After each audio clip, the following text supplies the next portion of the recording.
오후에 저는 여러분들과 만날 때 믿음의 사람에 대해서 나누려고 한다 말씀을 드렸잖아요. 그 첫 번째가 이제 아담 셋, 그리고 이제 오늘 이제 노아의 아들인 셈에 대해서 하려고 합니다.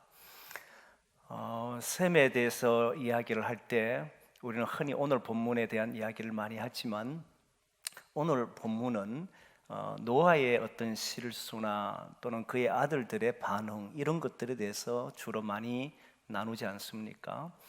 그런데 저는 이 말씀을 가지고 셈에 조금 더 집중해서 말씀을 드리려고 합니다. 근데 그 중에 셈을 이야기하기 전에 우리가 한 가지 생각을 해놔야 될 것이 있는데, 그게 뭐냐면 창세기 보면 족보가 여러 군데 나옵니다. 또 족보가 누구의 족보로 나오냐면 창세기 5장에 보면 아담의 족보가 나와요. 그리고 창세기 10장 되면 노아의 족보가 나옵니다. 그리고 창세기 11장에 셈의 족보가 따로 나옵니다. 이 내용을 보면 특별히 아담의 족보를 통해서 우리가 보게 되면 그 사람들 중에 이제는 하나님의 형상으로 지음받았던 아담이 드디어 자기의 형상대로 사람이 지음을 받는 게 드러나고 있습니다. 이제 사람의 모습으로 태어나지요. 그리고 난 이후 이제 노아의 족보가 나오는데, 그 노아의 족보가 10장에 나오는데 10장의 내용은 노아와 그 아들 셈, 함, 야벳이라고 하는 아들들에 대한 내용입니다. 우리가 지금 보려고 하는 것은 셈인데, 셈은 기록된 순서로 보면 맞입니다. 맞이로 보아요. 근데 그 안에 보면 어떤 사람들이 있느냐면, 노아의 세 아들 족보 중에 야벳에 대한 족보는 그 내용을 보면 마곡 마대라고 하는 자손이 있습니다. 우리 성경에 마곡 마대란 사람이 한 번씩 등장하잖아요. 그 사람이 바로 야벳의 자손입니다. 그리고 함의 자손은 보면 독특한 인물들이 참 많았습니다. 사냥꾼, 가장 뛰어난 사냥꾼이라 불리던 니므롯도 함의 자손입니다. 함의 자손인데, 이 니므롯이 바벨탑을 세운 사람이 아니냐라고 하는 그런 추측을 합니다. 그 정도로 니므롯은 대단한 사람이었고 독특한 사람이었어요. 그리고 또 한 사람이 나오는데, 거기에 보면 그 아수르 또는 블레셋, 이집트라고 하는 것도 그렇고, 가나안, 본문에는 가나안 족속이 나오잖아요. 가나안 족속 7족속도 바로 함의 후손입니다. 함의 후손은 기록되어 있어요. 셈의 후손은 이제 여러 사람이 나오지만 중요한 인물도 나오는데, 그 중에 가장 중요한 이름인 아브라함이 셈의 후손으로 나오게 됩니다. 그게 11장에 셈의 후손 나올 때에 기록돼 나옵니다. 어쨌든 이렇게 족보를 통해서 나오는데, 그런데 그 중에도 성경에 보면 이 믿음의 사람들의 족보도 나오지만 가인의 족보도 있다는 걸 아셔야 돼요. 그럼 성경이 무엇을 보여주려고 하냐면, 하나님께서 세상에서 인간을 쫓아내신 후, 에덴동을 쫓아내신 후 사람이 세상 속에 살아갈 때에 두 갈래로 나누어지더라는 겁니다. 하나는 하나님의 사람으로 믿음의 길을 걷는 사람, 또 다른 하나는 하나님을 떠나서 자기의 욕심에 따라서 하나님이 버린 자신의 노력과 땀을 통해서 먹고 사는 사람, 이렇게 둘로 나눠져요. 그 가인의 후손들을 보면 누가 나오냐면 라멕이라고 하는 사람이 나오는데, 그 라멕은 여러분 일부 다처제에 처음 등장하는 사람이고, 동시에 나는 사람을 죽였다라고 하는 내용이 나오는데 살인한 사람으로도 등장합니다. 물론 그 앞에 가인도 동생을 죽인 사람이잖아요. 이렇게 점점 악한 길로 가고 잘못된 길로 가는 사람들이 보면 가인의 후손들이 그렇게 돼요. 그래서 라멕은 가인에게 벌이 7배라면 나에겐 77배다, 이렇게 이야기할 정도로 그렇게 잘못된 길로 걸어가 버리죠. 그러나 아담의 후손, 그리고 셋, 그리고 셈, 노아, 이렇게 노아, 셈 이렇게 흘러가는 족보를 통해서 보면 하나님의 약속을 이어가는 믿음의 사람들의 족보를 보여준다는 겁니다. 그걸 잘 보여줘. 근데 창세기 10장에는 노아 족보를 보면 공통적인 특징이 있습니다. 그 공통적인 특징이 뭐냐면 이제 보게 되는데, 모두 제일 먼저 한번 보시면 10장 6절 말씀 한번 보시면 우리 띄워줘 볼까요? 10장 6절 말씀, 제가 조금 전에 했던 사람들의 후손을 말하는 거예요. 같이 봅니다. 시작. 함의 아들은 구스와 미스라임과 북과 가나안이라는 사람 있죠, 함의 아들 중에. 그리고 또 하나 봅니다. 8절에서 9절 말씀 같이 봅니다. 시작.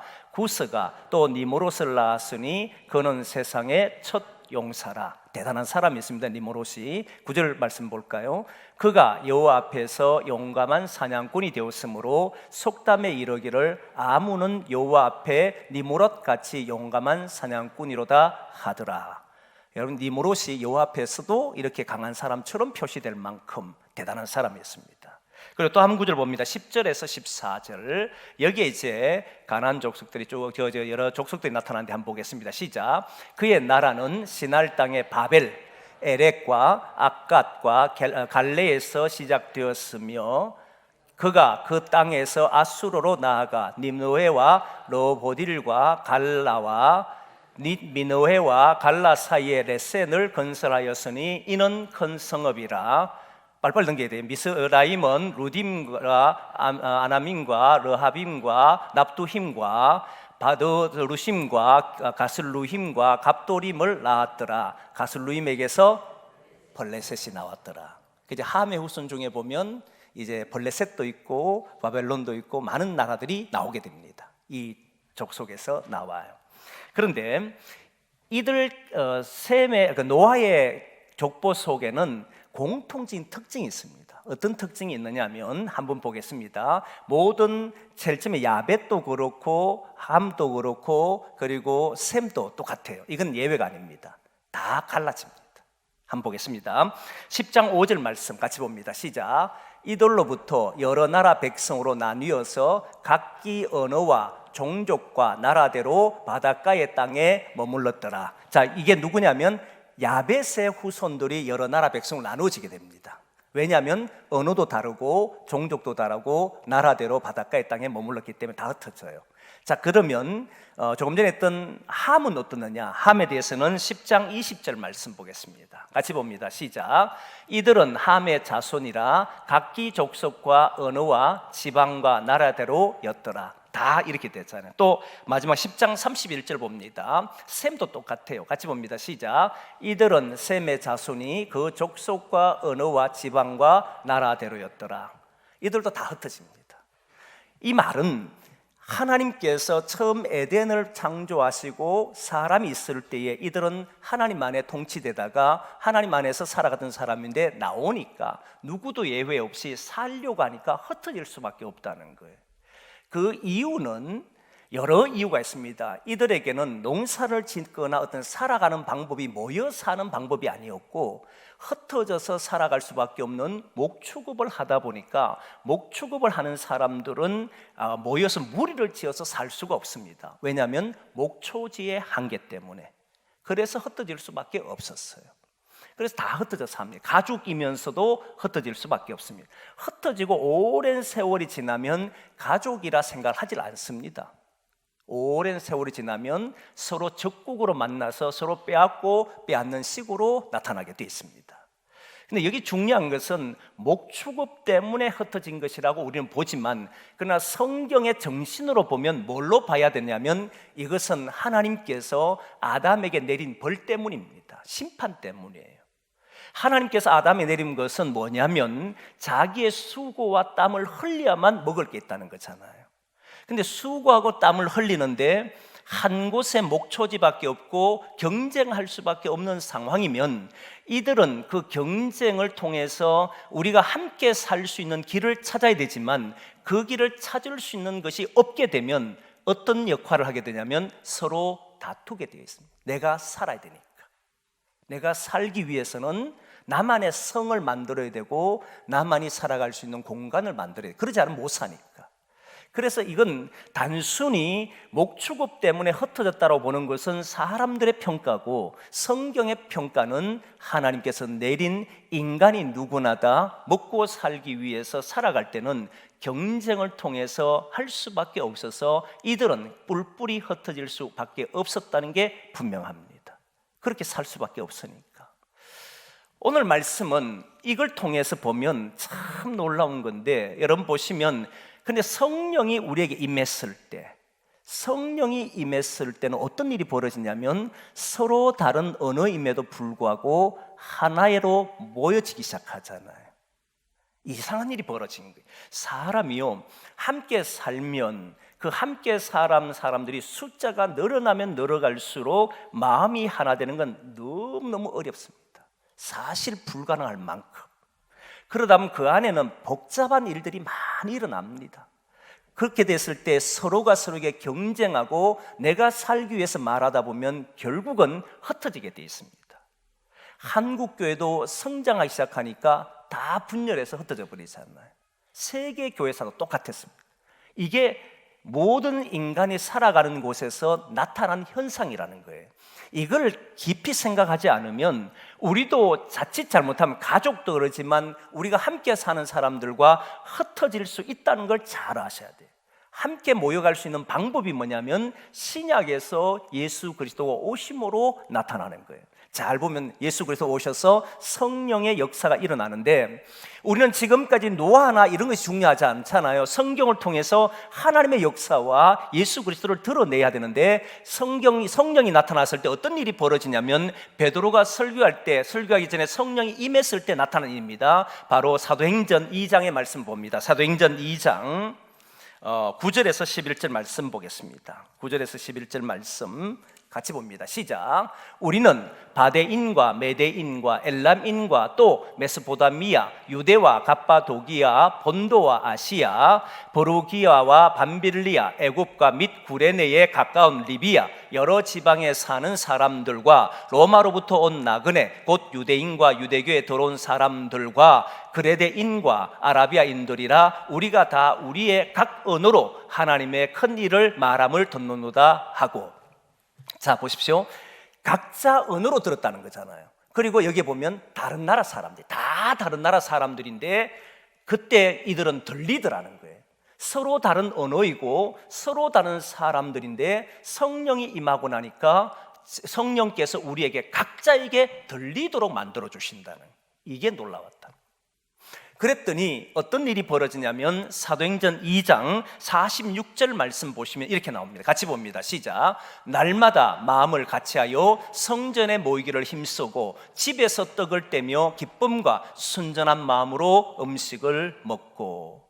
그러니까 성령이 임했을 때, 하나님으로부터 멀어졌을 때 우리는 같이 모여 산다는 게 얼마나 어렵다는 걸 보여주는 거예요. 그러나 성령이 임했을 때는 모여지기 시작하더라. 이게 달랐다. 언어 다르면 흩어질 줄 알았습니다. 살아가는 곳이 작으면, 우리가 살 수 있는 공간이 없으면 흩어질 줄 알았어요. 그게 인간의 삶이지 않습니까? 그런데 성령이 임하니까 서로가 서로에게 부족함을 채워주기 시작하고, 그래서 성령이 임했을 때는 그 초대교회는 가난한 자가 없어졌더라라는 말이 나오잖아요.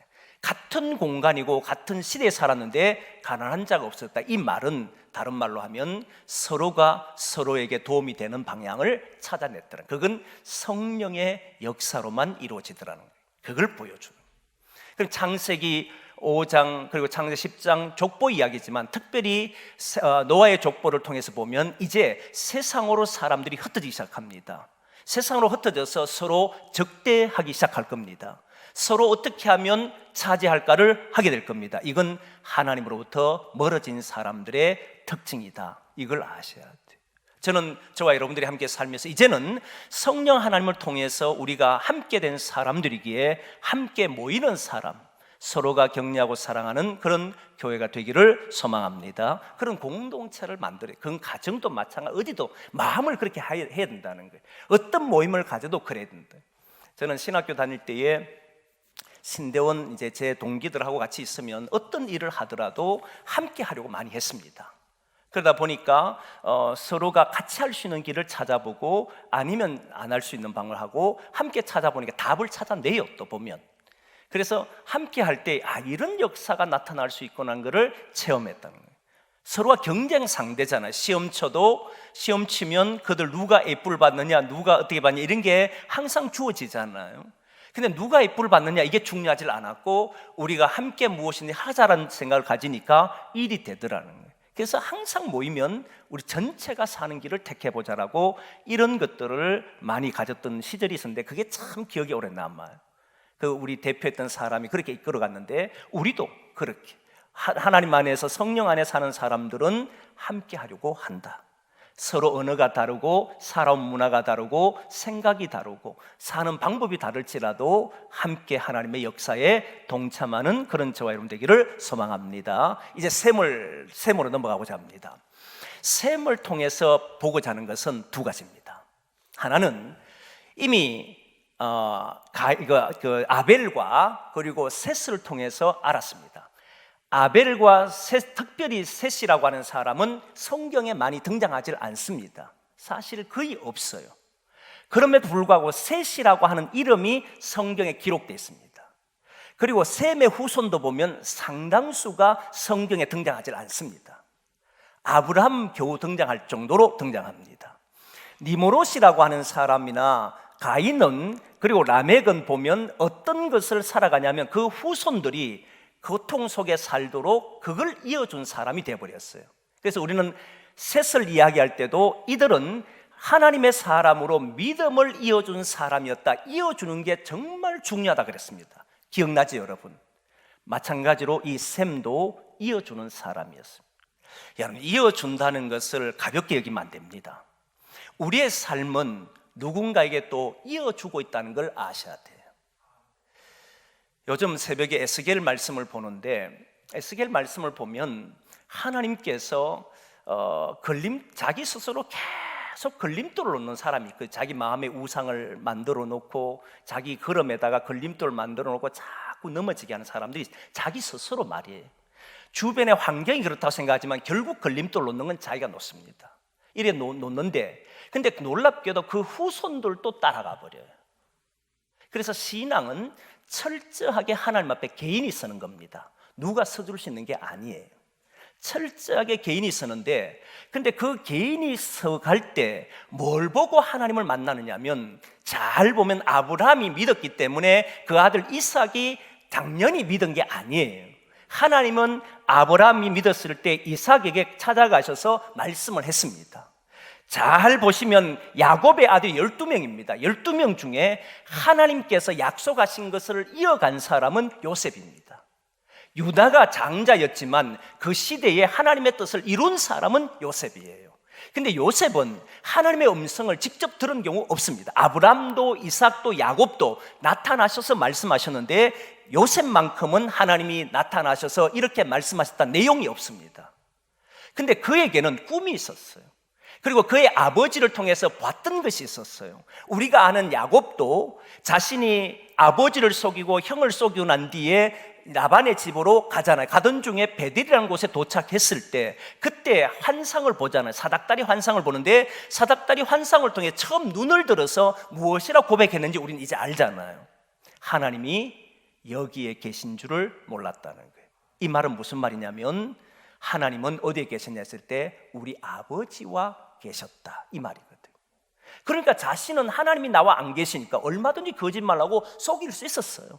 그런데 하나님이 여기 계시고 어느 곳에도 계신다는 사실을 알고부터는 그의 고백은 달라집니다. 이제 나는 나의 입을 통해서 거짓을 하지 않겠다. 속이질 않습니다. 이 사람이 완전히 달라져 버렸지요. 근데 이 사람이 어떻게 해서 그러면 하나님을 만났느냐 하면 그가 아버지가 걸어가던 삶을 통하여서 하나님과 함께하는 삶을 봤던 겁니다. 그리고 자기의 현실의 문제에 딱 붙이게 되자 바로 거기에서 하나님에 대해서 경험하기 시작하는 겁니다. 저도 그랬으니까. 저도 모태 신앙이라고 조금 전에 이야기했습니다. 20대 초반까지는 신학교 가기 전 그 전에 한 몇 년 전까지만 해도 20대 진짜 극초반에는 교회를 다녀도 그냥 다녔습니다. 여러분 모태 신앙 알잖아요. 그냥 교회 갑니다. 행사를 얼마나 열심히 했는지 정말 열심히 했습니다. 뭐 교회 일이라고 하면 다른 일 다 제쳐놓고 했습니다. 그런데 20살이 좀 넘어가면서 나는 왜 교회를 이렇게 열심히 사는가 봤더니 하나님을 위한다 생각이 아니었다는 걸 깨닫게 됐습니다. 나 자신을 위해서 사는 것이구나. 그때 교회 모든 일을 접었습니다. 하질 않았습니다. 목사님도 찾고 전사님도 찾고 많은 선배들이 찾았지만 교회 예배는 드렸지만 어떤 일에도 관여하지를 않았습니다. 그런데 어느 순간에 인생에 고민이 생기고 문제가 일어나게 되자 제일 먼저 찾았던 분이 하나님입니다. 이게 놀라운, 저희 어머니와 아버지가 늘 새벽 기도하던 그 모습들, 그리고 어려움 속에서도 힘듦 속에서도 하나님 앞에 부르짖고 신앙으로 살려고 했던 그 모습들이 잊어지지를 않는 거예요. 제가 초등학교 때, 중학교 때 운동을 했기 때문에 운동하는 친구들은 나쁜 길로 많이 빠졌습니다. 그런데 저 자신을 지킬 수 있었는데 이유가 무엇이냐면 내 부모님이 신앙생활을 하는 것을 봤기 때문에. 어려움이 딱 오자, 고민이 오자, 내 인생에 문제가 생기자 그때 제일 먼저 떠오르는 우리 아버지가 믿는 하나님, 내 어머니가 믿는 하나님에 대해서 1번 떠오르더라는 거예요. 그리고 하나님을 만나게 됩니다. 그 이후로부터 지금까지 걸어왔던 거예요. 이걸 이어준 분이 저는 우리의 부모라고 생각합니다. 여러분, 이런 이어주는 사람들이 돼야 합니다. 잘못된 것을 이어줘 버리면 큰일 납니다. 잘못된 생각들을 물려주면 문제가 일어납니다. 근데 우리가 신앙으로 판단하고 신앙으로 행동하는 것들을 그 선배들과 조상들을 보면서 그 아버지를 보면서 이들 또한 그 상황 속에 서니까 믿음으로 판단해내기 시작하더라는 거예요. 저와 여러분을 통해서 좋은 것을, 신앙을 이어줄 수 있는 성도들이 되기를 소망합니다. 잘 이어주셔야 돼요. 이제 본문의 핵심입니다. 오늘 본문의 핵심인데, 여러분 한번 생각을, 저도 다시 한번 생각을 정리를 했습니다. 이게 얼마나 놀라운 거냐면요, 여러분 오늘 본문에 부끄러운 일이 벌어졌잖아요. 노아가 농사를 지었습니다. 이 셈의 함셈 야벳의 특징이 뭐냐라고 했을 때 아버지인 노아가 술을 먹고 벌거벗은 채 주무셨습니다. 그런데 그 자체가 문제가 됩니까? 제가 묻고 싶은 게 이 점입니다. 술을 드신 것이, 우리나라는 뭐 기독교인들은 먹으면 안 된다고 했지만 뭐 유럽이나 외국에는 뭐 마시는 게 일상화되어 있으니까. 그리고 포도 농사를 지었어요. 얼마나 기뻤게. 생각해 보십시오. 노아 홍수를 통해서 나라가, 모든 세계가 완전히 멸망당했는데, 그래가지고 노아 홍수 지난 후에 첫 수확을 탁 농사를 짓는데 포도 농사에서 포도 수확이 얼마나 기뻤겠어요. 그래서 그것을 통해서 이제 술을 빚었고 마셨습니다. 너무 좋았지요. 그래서 장막 안에 잠을 잤습니다. 잠을 자는데 벌거벗고 잠을 잤습니다. 문제 되나요, 이게? 된다고요? 이상하네. 요즘 벌거벗고 자는 사람, 목욕탕에 아버지하고 같이 가는 사람 없나요? 어머니하고 같이 가는 사람 없습니까? 문제 됩니까, 그러면? 뭐가 문제가 된단 말이에요. 이걸 찾아내지 못하면 의미를 모릅니다. 지금 함의 아들이죠, 가나안이 먼저 발견했습니다. 벌거벗고 자는 것 자체는 문제가 안 돼요. 저는 제일 처음에 노아가 실수를 했다, 노아가 잘못된 행위를 했다, 이 생각으로 늘 배워왔고 들어왔고 저도 그렇게 생각했습니다.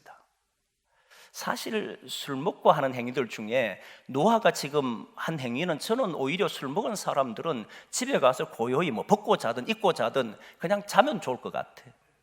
그렇지 않습니까? 그런데 밖에 나와서 큰 소리 지르는 사람 많습니다. 막 동네방네 떠들고 지나가는 사람 붙들고 소리 지르고 싸움 걸고 하는 사람 있어요. 요즘은 없습니다. 옛날 참 많이 봤습니다.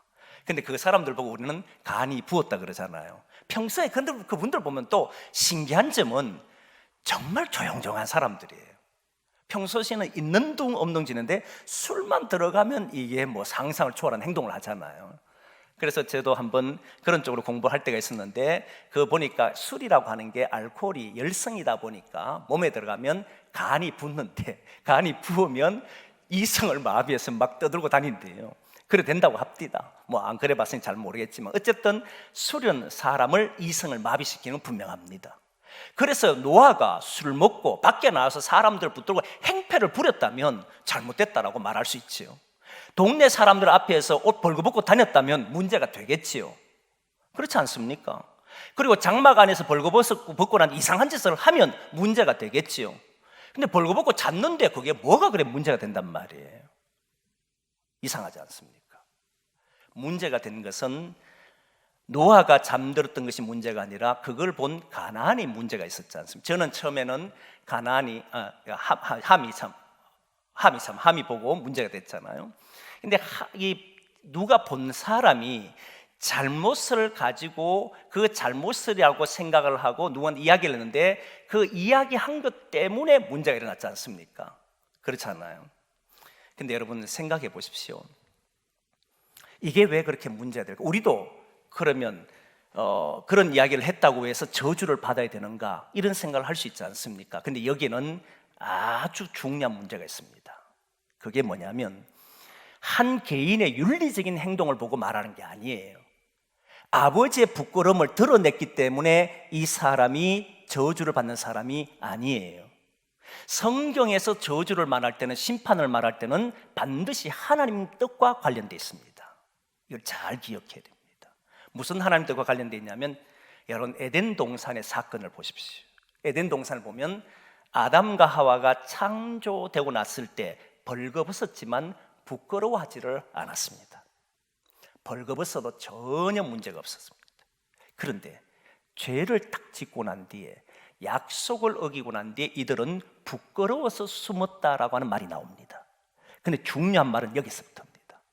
부끄러워서 숨었을 때 하나님의 행동이 무엇인지를 보셔야 됩니다. 하나님의 행동은 그 부끄러워하는 사람의 심판만 한 것이 아니고 가죽옷을 지어서 입혔습니다. 하나님은 그들이 부끄러워서 숨어 있을 때 부끄러움을 감추어 주셨던 분이 하나님이셨다는 거예요. 하나님은 죄를 드러내는 분이 아니라 그 죄를 용서해 주시고 감추어 주시고 덮어 주시는 분이 하나님이라는 걸 보여주셨어요. 그런데 하나님의 자녀라고 하나님의 택함을 받은 사람이 덜추어내 버렸어요. 보고 그냥 나왔어도 문제가 안 됐을 겁니다. 그런데 그걸 드러내서 많은 이들에게, 형제들에게 알려줬다는 겁니다. 숨겨주거나 감춰주지를 못했어요. 하나님도 우리의 허물을 덮어주시는데, 하나님도 우리를 그렇게 해주시는데 우리가 사람들의 허물을 보고 덮어주지 못한다, 이게 큰 문제였다는 거예요. 그런데 셈과 야벳은 덮어줬다는 거예요. 그래서 이들은 하나님의 믿음의 사람이라고 그러고 축복의 사람이라고 그러고 하나님의 자녀라고 하는 칭함을 받은 거예요. 잘 보십시오. 이게 예수 그리스도가 어떻게 드러난지를 보시면 예수 그리스도가 우리에게 죄악을 드러내려고 오신 분이 아닙니다. 우리에게 오셔서 우리의 죄를 사하려고 오셨어요. 우리의 죄를 지적하러 오신 게 아니잖아요. 우리를 위해 십자가 지려 오셨던 분이 예수님이셨어요. 만일 예수님이 우리의 죄를 덮어준다는 것은 모른 척한다 이런 개념이 아닙니다. 그 죄에 대해서 그가 오히려 죄를 받으시고 오히려 그 자신이 그 허물을 덮어줬을 때 그때서 모든 인류는 거기에서 희망이 있었고 구원을 받았지 않습니까? 주님이 덜추어냈었다면 우리는 여기에 살 수 있는 사람이 아무도 없습니다. 그렇게 떳떳합니까 우리가? 그렇게 자신감 있습니까? 없습니다.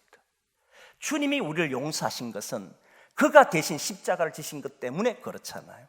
그래서 여러분 하나님께서 아담과 하와의 그 부끄러움을 덮어준 것은 뭐가 있었냐면 사랑이 있었다는 겁니다.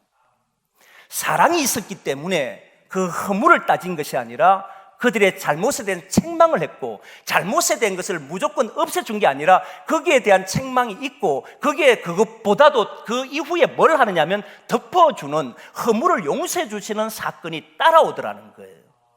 그게 바로 성경이 보여줬고 하나님이 우리에게 보여줬고 그걸 보여준 사람들이 아담과 그 길을 걸어갔던 사람이 아벨과 셋과 셈이었는데 그 속에는 허물을 보고 덜추어내버렸다는 겁니다.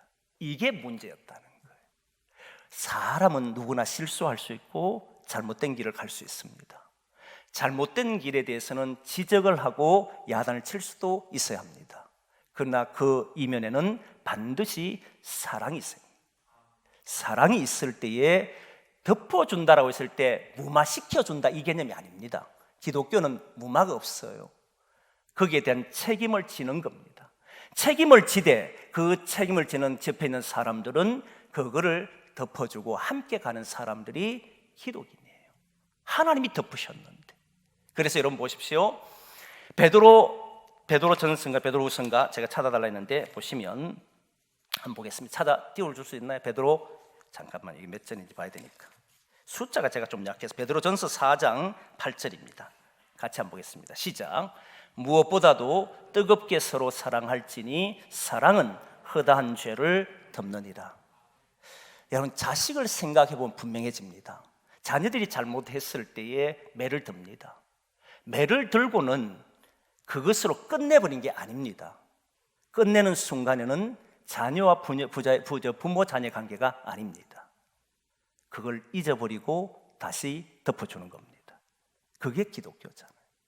하나님께서 우리의 잘못을 예수 그리스도를 통해서 그가 친히 십자가를 지시고 우리의 죄를 용서했습니다. 그리고 우리의 죄를 기억하지 않는다 말씀했습니다. 어제, 아니 조금 전 1시간 전에, 아니 1분 전에 우리가 잘못을 했어요. 그리고 주님 앞에 와서 주여 내가 잘못했나이다라고 고백한다면 주님은 그 고백을 듣고 덮어주잖아요. 그 죄에 대해서는 분명히 묻지만 하나님은 덮어주시잖아요. 그게 성경이다. 그것을 아는 셈과 함과 야벳 중에 함이 그렇지를 못했다는 것. 이게 문제는. 한번 생각해 보십시오. 들추어내는 사람들이 하나님의 나라를 유업으로 받을 것 같습니까? 저는 그렇게 생각하지 않습니다.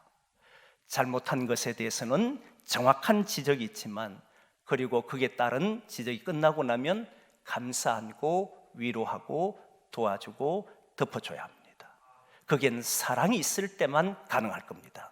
사랑 없으면 전혀 못합니다.